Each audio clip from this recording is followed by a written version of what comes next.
In this week's Beyond the Horizons podcast, David Weeks talks about how go-to-market models are changing for MSPs. There's a hesitation there seems to be in some of the smaller service providers at sub 10 million to use white label or third-party services. But when you start to see over the 10 million, they're actually doing a lot of white labeling and third party because they know that the expertise sit out there, and it's kind of, why build it if it's already there?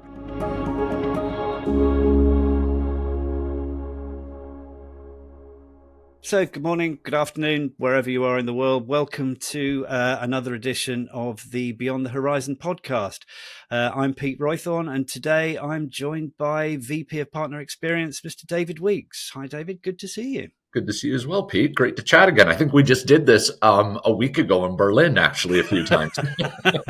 We did. And for those of you that weren't able to catch up with that, David and I sat down and did a couple of end-of-day wrap-ups, which were always an entertaining way of kind of summarizing what was going on at Empower so that, everybody gets to see what they're missing, basically. Absolutely. No, it was a lot of fun as always. So what I wanted to focus on today is really the concept of co-managed and co-partnering. So really the kind of focus on the different go-to-market models that MSPs have. Obviously, as part of the MSP Horizons report, there were some interesting stats that came back. There was 37% of those responding came back and said they are mostly working in a co-managed way, which is 17 percentage points up on last year. And apparently just 4% said they're co-partnering, which is down 13 points. So before we kind of dig into that, I think it's really interesting to just kind of define what is the difference between co-partnering and co-managed, because I think there's a little element of ambiguity and confusion around this sometimes. Yeah, absolutely. I mean, look at when you look at I think some of those differences, and Pete, I think you can probably define this a bit. Look at co-managed tends to be, the way I would look at it is, you're working with typically internal IT teams. You're providing, a few line items of service requirements to help support them. When I look at co-partnering, you're part of the strategy of the business, right? And it's a much deeper engagement. And even when we were in Berlin last week, we were talking to a couple partners who are very big into co-partnering, and they actually have a seat at the table with board of directors, right? And they're part of that discussion, and they're actually part of the decision making, the cost and analysis, the budgeting and everything. So co-partnering is a much deeper engagement. Co-managed is more kind of augmented services. And that's the way I see it, and love to hear your take on it as well too.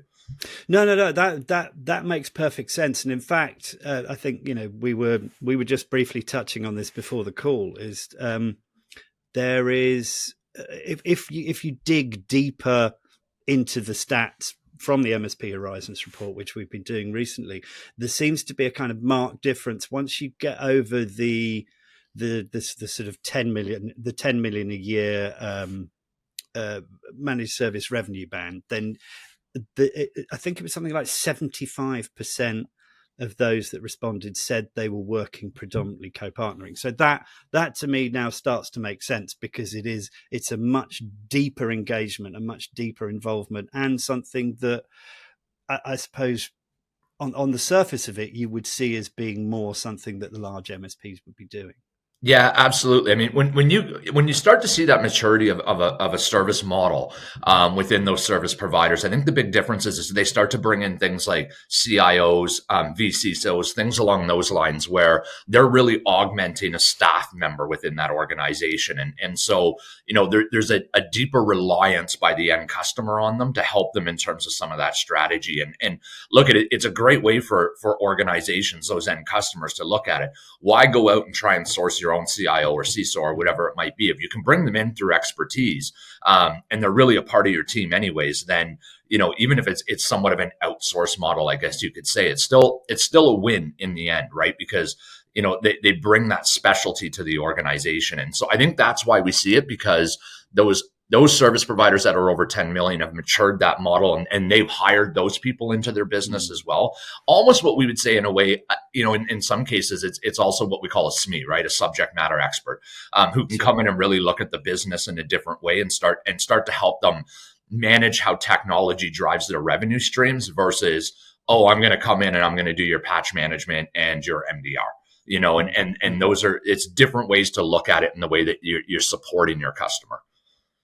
Sure, which is, but do you think, therefore, it's sort of in a way the smaller MSPs are precluded from working in a sort of more co-partnered manner? Is it something that's out of their reach, or can they get involved? No, they can get involved. Look, you don't need to have that person on staff either. There's a lot of services out there that you can white label to bring in as your VCIO, your VC, so things along those lines with your end customers, and eventually you'll evolve to probably bring that in house. But in the meantime, if they're representing your business and they bring the expertise, it doesn't preclude you. I think a lot of the problem, and we had this discussion, and I've had a lot in the last few weeks. There's a hesitation there seems to be in some of the smaller service providers at sub 10 million to use white label or third party services. But when you start to see over the 10 million, they're actually doing a lot of white labeling and third party because they know that the expertise sit out there, and it's kind of, why build it if it's already there? Eventually you might say, listen, I think we can start to run this as our own department because we built the revenue stream behind it. But I think that's the difference. When you're a smaller organization, don't be scared to go find the expertise that you can augment in your business, but they're representing your organization anyways. Mm-hmm. So you talk about white labeling there, just to make this clear for people that might be listening to us that don't understand that. What exactly do you mean by white labeling? Yeah, what I mean by that is you go out and you find a vendor who provides a particular type of service, but what happens is it's represented underneath your banner. Right. So, whether or not you're actually providing the service, we see it a lot, for instance, where, people will say, oh, I do SOC as a service, right? Or I do SIM as a service. They're not actually providing the service, right? It's a third party who's doing it, but it's all branded underneath that service provider's name. But they don't have a team of analysts sitting there looking at telemetry all day. And that's not the requirement, And sometimes, when we talk about third party, the difference is you may want to state who that third party vendor is because they lend credibility to it. Similar in the way that we provide an EDR to our customers, but it's powered by SentinelOne because it's an industry leader. It's not an enable EDR that we built, right? We brought in the best of breed. And so I think that's part of the problem is you don't need to have that hesitation, right? The services are there, and then you can decide if eventually you want to bring it in house. But if it helps drive you a revenue stream, then happy days, go for it. That's interesting because my immediate question is kind of why are MSPs certainly, I suppose maybe this is sort of directed more at smaller MSPs than larger MSPs, but why are they reticent to white label? Control. They feel that they're giving up control and that there's a potential that service could come in and take their business from them. But the problem is that third party or that white label is a very defined service. Right. They're not going to come in and say, oh, we're also going to do the managed services. Oh, and we're also going to do this. Like it's very tactical in why you bring them in. But a lot of times that's what I hear. It's what if they go after my customer, or I feel I don't have control over. And if something goes wrong, especially if it's white labeled, well, then it looks like it's my fault. Well, it is because you brought a bad service, but that's okay, right? Then you take the if you were doing it yourself and you did it wrong, you're going to take the responsibility. If it's third party and they've made a mistake, then you can say, yes, there was an issue with the vendor, but we're working on it, or we're going to find a new vendor or whatever it might be. Look at problems happen all the time, but it's not about control to me, right? It's about augmenting the services that your customers require so that you gain stickiness. And if you're not doing that, somebody's going to come in, and that could be a more valuable service to your end customer than you think, that in the return, they say, well, maybe we need to go out and find some other providers to give us what it is that we need. Yeah. And so you mentioned that sort of, obviously there is an element of risk involved in this. If you partner with anyone, there is, yes, there is going to be a certain level of control that you don't have. So how would you suggest that MSPs go out and basically, if they need that partner, how do they find them, and then how do they vet them to make sure that they are getting a service that I suppose is compatible with their level of service? Yeah, absolutely. Look at one is, you've got to meet with multiple different people, right? Different vendors out there, or providers of that service that you require. One is, I think you need to look for a culture fit. right? You've got to make sure that those cultures align between your organization, your standards, and theirs. The second is go to your peers out in the industry. Look at, I mean, we see it all the time, right? People are on Reddit, they're on LinkedIn, they're on Facebook groups, wherever it is that they might be, Slack, et cetera. And they're saying, hey, we're looking for this type of service. Who are you using? Well, you'll get a litany of different vendors, right? But you'll also hear, stay away from these, right? Or these ones, this is my experience. And so I think you have to look to your peers. And then I think you also need to go to some of your core existing vendors today, right? Like you come to somebody like us where we say, look, we see a lot of our partner base utilizing this type of person or this vendor or this organization, and look into the ecosystem, right? I mean, we have a technology alliance program. We've done some of that vetting for you, right? Because we do have that open eco versus that open ecosystem. So if we've done the due diligence and we've done a check, then we're doing our best not to bring a subpar service. We're trying to bring best of breed options. And look at a lot of these will never offer those services, and that's why we do that. Mm, mm, mm. So let me just swing back to the kind of the stats on the co-managed and the sort of fact that's increasing. I think this is something that we have been talking about in the market as a vendor, trying to educate our partners in the fact that this is an important revenue stream. I mean, are you seeing that maybe that message is getting out there and people are seeing the benefit of doing this and why they need to be investing in this to drive their MSPs forward? I think the message is getting out there, and I think there's also a pull from the market. And I think both have happened. And I think over the last couple of years, what we've seen kind of post-COVID is, a little bit of that macro and microeconomic factors created, a reduction in internal staff, things along those lines. And that was the pull to bring the MSP in on some of that co-managed. Then what we saw was when you look at that co-partnering, a lot of businesses said, okay, we realized post-COVID, we didn't make the investments in the technology side and in the services side that we should have to be protecting our revenue streams, right? And our people and our risk and so forth. So I think that there's the end customer is more educated. I think the market's saying we need your help. And I think service providers are more open to the opportunity and they're starting to see it. And so they're starting to go after it. It is a viable opportunity today. And we hear it on a regular basis, and more markets are starting to adopt it. And do you see it continuing to be important in terms of a revenue generator? I do. I don't think it's going to end. And the reason is IT is becoming a lot more complex, right? Risk is becoming a lot more complex and more prevalent. And as a result of that, I think everybody is saying, okay, how do we work as a team to do this better? We heard it on panels last week, right? From MSSPs saying, well, we partner with managed service providers because we're not a managed service provider, right? Or vice versa. Or we utilize these type of people within our business. It takes a group now to manage those areas. And I don't know if, there's not many businesses out there unless you're starting to move into that more enterprise service provider level where you can have it all in-house on day one. And so, it's okay to go out and find the community that works for you, and build it out through the ecosystem. And then over time, you can evolve how that works within your organization. Yeah, I like that concept as you were talking about, to fulfill a company's IT requirements, it needs a team of people, and which is why, and that in a way that ties back to the message that I always like when you stand up and say that at the beginning of Empower. And I know that a lot of people that I've seen talking about Empower afterwards always say, yeah, he's absolutely right. And that is that, there is no competition. Sort of, there's plenty of business for everybody. Yeah, absolutely. I mean, look, you bring in some other people and they have a specialty that they're providing you, right? Or a group of specialties that they're providing you. That doesn't mean it doesn't get reciprocated right down in their customer base, and suddenly they need you to come in. So look at when we're cross-pollinating business that way, we all win. Your good point. I was sitting there, Pete, when I say that I say it every year on stage, right? There's no competition in the room. I say it at every road show, right? I say it on all of these. So I think when you die, somebody's going to put it on your headstone. Well, probably. And what's funny about it was when I was sitting there saying that on stage, I was looking out at a whole bunch of our partners, right? And some of our largest, they're sitting in groups together and they're discussing and they collaborate, yet they're competitors. Right. Yeah. And they're okay with that. And they share because I don't know how many times in the last year I've actually heard about two of our partners competing against each other. It's very rare. And Yeah. so, I think as you mature, you start to realize that if you work together, then everybody wins. Mm, mm, mm. And so I think just kind of starting to wrap this up a little bit.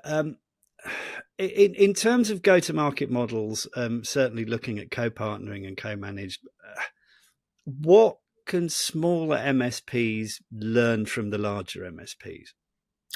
Understand where you fit. Right. I think it's a key point that I would give. A lot of times what I see when you look at some of the smaller to mid-sized service providers who want to move into the co-managed and the co-partnering, what they're trying to do is go in and take this bigger piece of the pie. Right. And it's okay if you go in on, for instance, a co-managed model and all you're doing is patch management from day one. You're part of the team now. Right. And now that you're in there, you can start to drive new opportunity, new empirical evidence through your meetings, your reporting, things along those lines. So it's those, I think, who try and jump in and say, well, we're going to do the majority of it. That's a very difficult move. You need to find out where you fit. And when we look at the co-partnering, that is more consultative. It's not about a technology or service sale. It's about, hey, where is your strategy in your business today? How do you plan on growing over the next 12, 24, 36 months? And how can I better support that scale and that growth for your business and mitigate that risk as you move forward? And I think those are kind of the two different ways that you have to think about it. And I think the market will continue to evolve where service providers have to be consultative. You need to be business consultants when you walk on site and back into your opportunity versus trying to create an opportunity with a technology resale. Mm-hmm.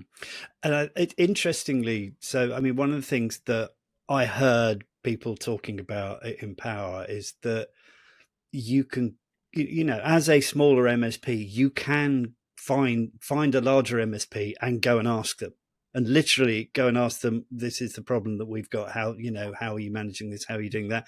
Because ultimately everybody's sort of having the same problems, just on a larger scale. But MSPs shouldn't be afraid to go to, or certainly smaller ones shouldn't be afraid to go to bigger ones. And if you're in a peer group, if you're in an event, and kind of quiz them. Are you feeling that? Yeah, absolutely. Look, what I always say is just, don't make it a one-way conversation, right? When you learn, share also where areas maybe that you have found a lot of success as well too. Because even if you're a 2 million MSP and you're talking to a 10 or a 15 million, it doesn't mean that you don't have ideas that could help them as well too. Maybe you've tried something new that's been successful and you can bring that up. Look, one of the things I always say is if you're a million MSP in turnover and you talk to another million turnover, you probably have the same problems, right? But when you talk to a 20 million and 20 million, they have the same problems, right? Like that continues to evolve. And that's why as we get those working within peer groups or discussions at conferences, it is good to have those different levels of conversation. But yeah, go ask. Look, they've made it a success for a reason. And we've got a lot of partners now that their focus is almost shifted completely to co-managed or co-partnering, right? And those are their models. And what's interesting, I know of a private equity firm, actually I know of a few now, that will actually pay a higher multiplier dependent on the number of co-managed and co-partner contracts that you have in place, because they tend to be higher value, they tend to be stickier, and you have more control in terms of the spend and the say and so forth. No, that's really interesting. I hadn't really thought about it as being so. It's not only a revenue generator; it's also a value generator. Absolutely, yeah, absolutely. And I think that's the way that you have to look at it, right? Because look at when you're selling to SMB, what we see a lot is budget pressure, right? And that seems expensive. When you get up into the co-managed and co-partnering, it's not. Yes, there's budget pressure. There always is, but it's more about, okay, we'll make the investment because we can see the outcome. Right. So it's more around that ROI, that productivity gain, that scale, that risk mitigation. Those are discussions that are very different than you should buy EDR because you need it. Another thing that kind of occurred to me as you were talking is this, and because essentially, you're talking to partners globally. We had 39 countries represented at Empower, but that's I think at the end it was 51, so I somehow miscounted. I was the one who said 39. Well, there was a large number of countries there, and which is amazing that you have this. You're talking to a lot of people a lot of times across the globe, and the co-partner and co-managed thing is not just isolated to, say, North America or EMEA. It's very much a global phenomenon, isn't it? It is, and I think it's the level of maturity that it's at in the marketplace. So North America, yes, they kind of picked it up first, and I think that was where the first market pull came, and that was really kind of during COVID, and a little bit before, and we knew a lot of people who were doing it before. Now we're starting to see mature across DACH, UKI, and EMEA, and the Nordics are starting to pick it up. Interestingly, the Netherlands has always kind of been there. They just called it supplemental services, right? But they always did a lot of co-managed, and I think just smaller country, but more opportunity. We see the same in South Africa. Larger organizations, things changed there where a lot of the global service providers left the market at times. And as a result of that, it opened opportunity for those service providers. So certain markets have matured faster than others. But yeah, I think globally now we're starting to see an uptick on it. And I think everybody's starting to see that pull from the market, but they're also starting to go create their own opportunity as well. It's interesting what you say about the Netherlands, because that kind of makes me think that potentially this is something that people have been doing, but just like we're now trying to put a different name on it. Is there an element of marketing spin in there, or is it, what's your take on that? There is an element of marketing spin. I think the other side of it, though, is the value that is seen when a service provider comes in versus what it was 5 or 10 years ago. Right. And I think a lot of times before, when a service provider went into a business, they were seen as a cost center, and a cost that maybe you don't want to take on. I think today, post COVID, businesses now see the value of a service provider because they realize what they went through to be able to move all of their employees remotely. And I think the other side of it as well is, and it's something that, we've said in the business for a while. I've been doing this for 18 years. A long time ago, when this all started, we were talking about managed services in the marketplace. Those service providers were smaller shops. Today, they're mid-enterprises. So look at yourself and the value that you bring and the size of organization that you are as you've grown. You're very comparable to a lot of those customers. Some may be bigger, but you're still a very mature organization. And so I think we have to take some stock in that, and be able to build on that and capitalize on it to be able to say, you know what, we should be here and we have the ability to support you. Fascinating conversation as ever. I think we can close it there. Otherwise, as usual, we could go on all day. Absolutely, we could. But no, David, thank you again as usual. Thank you very much for your time. And yeah, look forward to the next one. Same as well. Thanks, Pete, for the time. It was excellent.